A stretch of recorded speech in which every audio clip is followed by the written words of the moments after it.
Welcome to our channel. इस video में हम लोग प्रीवियस ईयर के क्वेश्चंस देखेंगे। जेई मेंस के केमिस्ट्री के 10 मिनट में ज़्यादा से ज़्यादा क्वेश्चन क्विक रिवीजन किया जाएगा। Question 1, a square planar complex is formed by hybridisation of which atomic orbitals. Square planar complex में जेड डायरेक्शन में ओरिएंटेशन होता है, वहां से लिगेंड अप्रोच नहीं करता, इसलिए जेड डायरेक्शन वाला ऑर्बिटल जो सबसेल होते हैं वो नहीं इन्वॉल्व होते हैं हाइब्रिडाइजेशन में। तो इनर ऑर्बिटल का एक dx square minus Y square होता है और p ऑर्बिटल का px py होता है, s ऑर्बिटल होता है, इसलिए इसका आंसर b वाला होगा, s px py dx square minus Y square. हर एक क्वेश्चन के बाद इसका सोल्यूशन नेक्स्ट पेज पे है, ये पूरा पीडीएफ डिस्क्रिप्शन बॉक्स में डाल दिया जाएगा, आप वहां से डाउनलोड कर सकते हैं और बाद में आपको रिवीजन करना होगा तो आप इसको इजीली रिवीजन कर सकते हैं। Next question, the type of isomerism present in nitropentaammine chromium third chloride is. इसमें जो आपको दिखता होगा जो लीगेंड है वो NO2 है और NO2 में नाइट्रोजन और ऑक्सीजन दोनों ही लीगेंड का काम कर सकते हैं। तो जो लिंकेज आइसोमरिज्म होता है वो इसी तरह का होता है कि जो लीगेंड होता है वो एक बार दूसरे एटम से ज्वाइन हो, एक बार दूसरे एटम से, तो एक बार नाइट्रो से ज्वाइन होगा और एक बार ऑक्सीजन से ज्वाइन होगा, तो ये आइसोमरिज्म लिंकेज आइसोमरिज्म शो करेगा। ऑप्टिकल आइसोमरिज्म पॉसिबल नहीं है क्योंकि इसमें कोई भी जब ड्रग करेंगे तो कायरलिटी नहीं आएगी और आयनाइजेशन भी नहीं होगा। नेक्स्ट क्वेश्चन देखते हैं। नेक्स्ट क्वेश्चन है CH3MgBr is an organometallic compound due to. Organometallic compound वो कंपाउंड होते हैं जिसमें कार्बन और मेटल के बीच में डायरेक्ट बॉन्ड फॉर्मेशन हो। कार्बन और मेटल के बीच में पहला है magnesium bromide. Magnesium is a metal but bromine is not a metal, इसलिए ये नहीं होगा। दूसरा C और Mg, कार्बन कार्बन है, मैग्नीशियम मेटल है, तो इसका आंसर जो होगा वो दूसरा ही होगा। लेकिन तीसरा और चौथा भी देखते हैं। तीसरा तो कार्बन है लेकिन ब्रोमीन नहीं मेटल है और चौथे में भी कार्बन और हाइड्रोजन बॉन्ड है। तो ऑर्गेनोमेटेलिक कंपाउंड होने के लिए यही क्राइटेरिया होता है कि कार्बन और मेटल के बीच में डायरेक्ट बॉन्ड होना चाहिए, तो इसका आंसर बी वाला होगा। और फोर्थ है most common oxidation state of cerium are. आप ऑक्सीडेशन स्टेट निकाल सकते हैं किसी भी एटम का पूरा आप कॉन्फ़िगरेशन लिखें, उसके बाद मोस्ट स्टेबल देख सकते हैं। अगर वो हाफ फिल्ड और फुल फिल्ड होता है इलेक्ट्रॉन रिमूव होने के बाद तो वो स्टेबल ऑक्सीडेशन स्टेट होगा। लेकिन सीरियम F ब्लॉक एलिमेंट में आता है तो F ब्लॉक तक याद करना थोड़ा दिक्कत है, तो इसको आप डायरेक्ट याद ही कर लीजिए कि सीरियम में +3 और +4 मोस्ट ऑक्सीडेशन स्टेट होता है, इसलिए इसका आंसर C वाला होगा।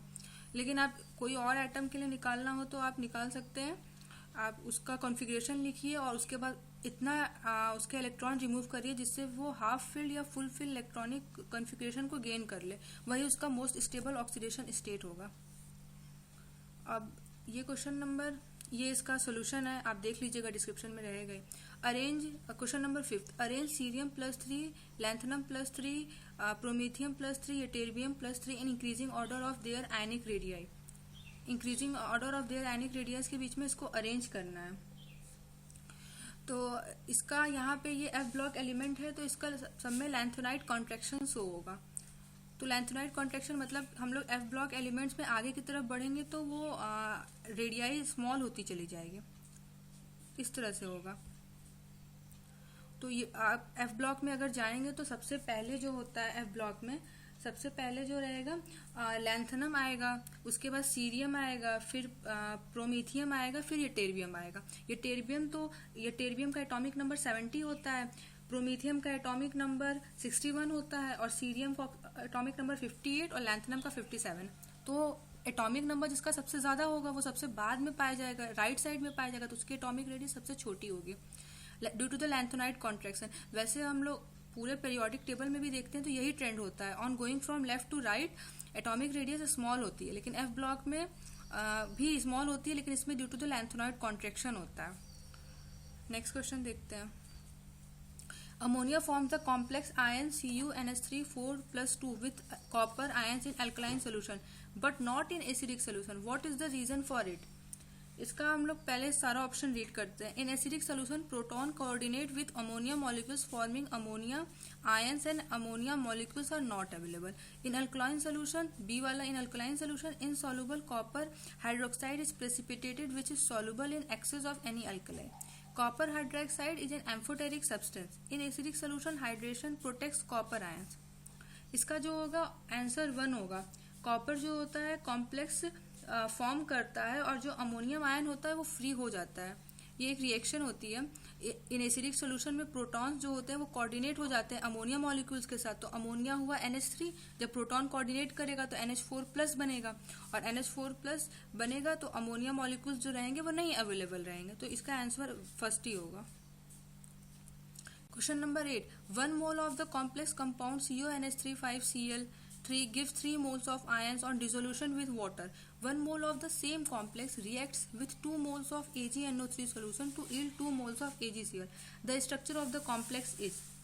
इसमें बोला जा रहा है पहले क्वेश्चन में कि जो कॉम्प्लेक्स है वो 3 मोल्स देता है डिसोल्यूशन में, और वही सेम कॉम्प्लेक्स मतलब मॉलिकुलर फॉर्मूला सेम रहेगा, वो 2 मोल्स रिएक्ट करता है AgNO3 से। तो 2 मोल रिएक्ट कर रहा है AgNO3 से, तो इसका मतलब है कि उसके पास क्लोरीन जो आउटर स्फीयर में है वो सिर्फ 2 क्लोरीन प्रेजेंट है, तो वो 2 मोल से रिएक्ट कर रहा है। तो पहले इस तरह ऑप्शन देख लेते हैं। पहले वाले में तो जो आउटर स्फीयर में है वो 2 अमोनिया है, अमोनिया तो रिएक्ट करता नहीं है सिल्वर नाइट्रेट से। यहाँ पे एक ही क्लोरीन है, एक अमोनिया है, तो ये भी नहीं रिएक्ट करेगा।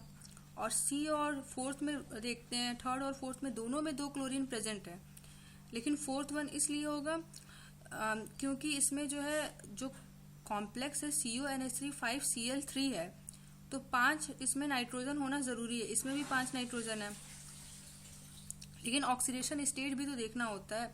तो यहाँ पे +3 ऑक्सीडेशन स्टेट हो पाएगा, और यहाँ पे भी +3 ऑक्सीडेशन स्टेट हो रहा है, दोनों ही है। लेकिन अमोनिया भी तो यहाँ पे रिलीज हो जाएगा और ये 5 कोऑर्डिनेशन कंपाउंड बनेगा, यहाँ पे 6 कोऑर्डिनेशन कंपाउंड बनेगा। We know that octahedral complex is more stable than square pyramidal या ट्राइगोनल बाइपिरामिडल, जो 5 कोऑर्डिनेट कॉम्प्लेक्स होता है। तो इसलिए फोर्थ वन होगा। अगर फोर्थ वन ऑप्शन में नहीं होता तो थर्ड इसका आंसर सही हो सकता था। इसका सोल्यूशन है, देख लीजिएगा।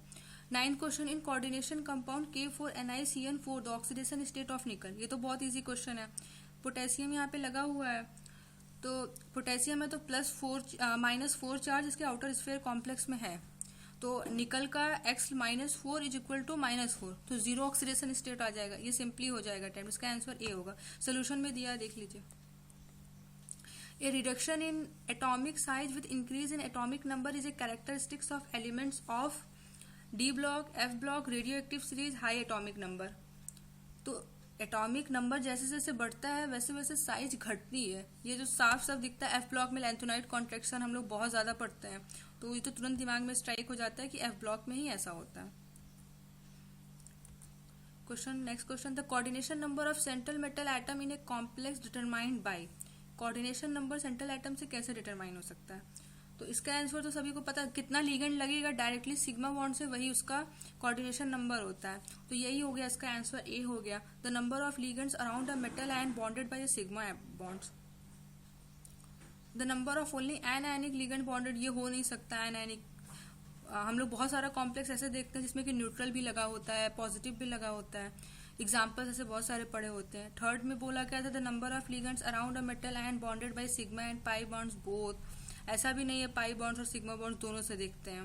The number of ligands around a metal ion bonded by pi bond से भी, पाई बॉन्ड से भी। ये क्वेश्चन तो सिर्फ हम लोग अगर एग्जाम्पल 10-12 हमारे दिमाग में हो कोऑर्डिनेशन कंपाउंड के, उससे ही सॉल्व कर सकते हैं। तो इसका आंसर पहला वाला होगा। Which one of the following complex is an outer orbital complex. इस कंपाउंड में आपको देखना होगा पहले कि कौन सा हाई स्पिन है, कौन सा लो स्पिन है। तो लो स्पिन हाई स्पिन देख सकते हैं। तो जो पहला वाला है वो तो लो स्पिन कॉम्प्लेक्स बनाएगा क्योंकि साइनाइड स्ट्रॉन्ग लिगेंड होता है, तो ये तो इनर ऑर्बिटल हो गया। और फोर्थ वाला भी स्ट्रॉन्ग लिगेंड होगा क्योंकि साइनाइड स्ट्रॉन्ग लिगेंड है। थर्ड और सेकंड में देखा जाए तो दोनों में अमोनिया लिगेंड है। अमोनिया वीक लिगेंड होता है, लेकिन अगर कोबाल्ट +3 ऑक्सीडेशन स्टेट में हो तो वहां पे अमोनिया जो होता है वो स्ट्रॉन्ग लिगेंड की तरह एक्ट करता है, क्योंकि पॉजिटिव चार्ज है ज्यादा, इस पे +3 है तो वो ज्यादा स्प्लिटिंग करता है। तो ये आप नोट कर सकते हैं कि कोबाल्ट अगर +3 ऑक्सीडेशन स्टेट में हो तो अमोनिया वहां स्ट्रॉन्ग लिगेंड की तरह एक्ट करता है, लेकिन निकल में ऐसा कुछ नहीं होता है। निकल में अगर +3 भी ऑक्सीडेशन स्टेट होता, वैसे निकल +3 में होता नहीं है, स्टेबल ही नहीं होता है, तो भी वहाँ अमोनिया वीक फील्ड की तरह ही एक्ट करता, पर निकल पाया ही नहीं जाता है +3 में। तो कोबाल्ट अगर +3 ऑक्सीडेशन स्टेट में है तो अमोनिया वहाँ स्ट्रॉन्ग फील्ड लिगेंड की तरह एक्ट करेगा, तो वहाँ पेयरिंग होगा, लो स्पिन कॉम्प्लेक्स बनेगा, इनर ऑर्बिटल कॉम्प्लेक्स बनेगा। लेकिन निकल में अमोनिया +2 ऑक्सीडेशन स्टेट में निकल है और अमोनिया एक्ट करेगा वीक फील्ड लिगेंड की तरह और आउटर ऑर्बिटल कॉम्प्लेक्स का फॉर्मेशन होगा। Next question, coordination compound have great importance in biological system. In this context, which of the following statement is incorrect? Chlorophyll are green pigments in plants and contains calcium. Chlorophyll जो होता है वो green colour का होता है, ये सभी को पता है, बचपन से पढ़ते हैं बच्चे की लीफ ग्रीन कलर की दिखती है क्योंकि क्लोरोफिल पाया जाता है।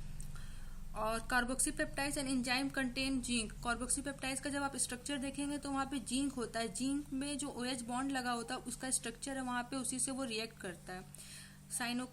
साइनोकोबालामिन B12, ये एक B12 जो है वो एक नेचुरल ऑर्गेनोमेटेलिक कंपाउंड है, इसको आप याद कर लीजिए, हो सके तो कभी क्वेश्चन पूछा जा सकता है।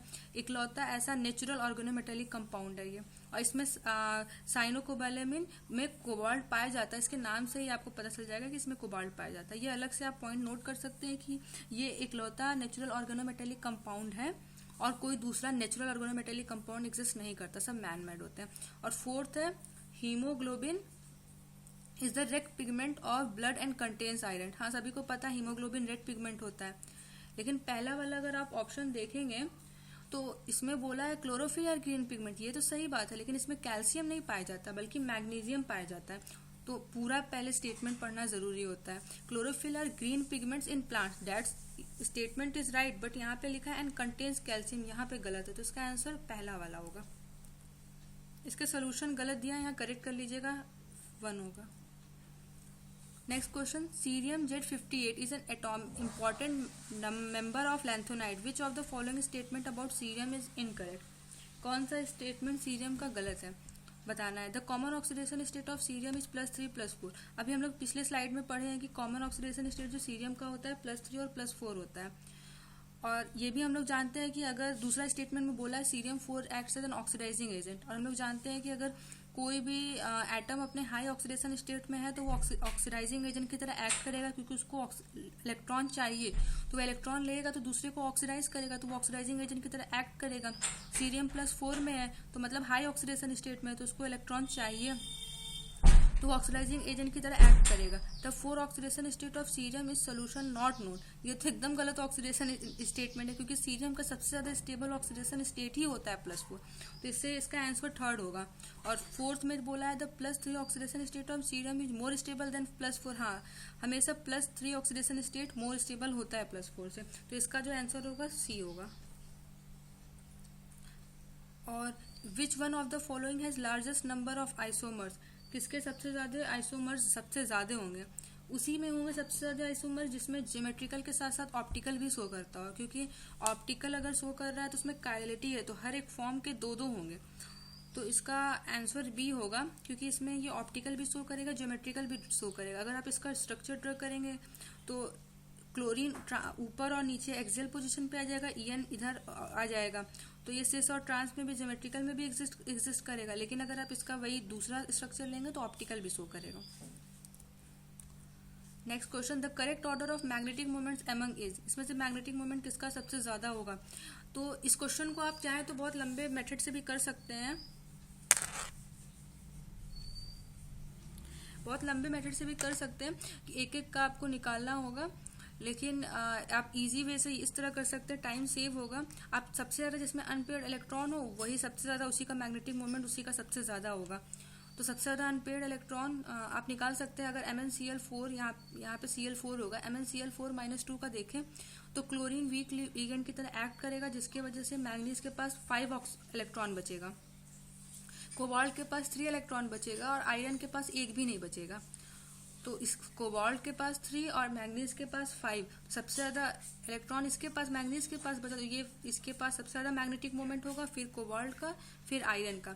ये क्वेश्चन को हम एक दूसरे जो प्रीवियस ईयर का स्लाइड है उसमें बहुत ब्रीफ वे में एक्सप्लेन किया है, आप चाहें तो वहां से देख सकते हैं।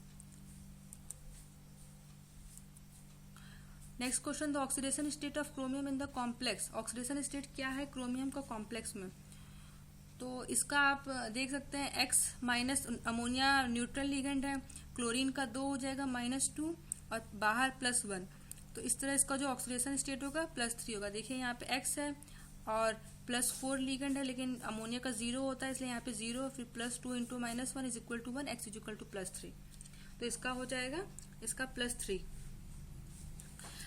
Thanks for watching this video.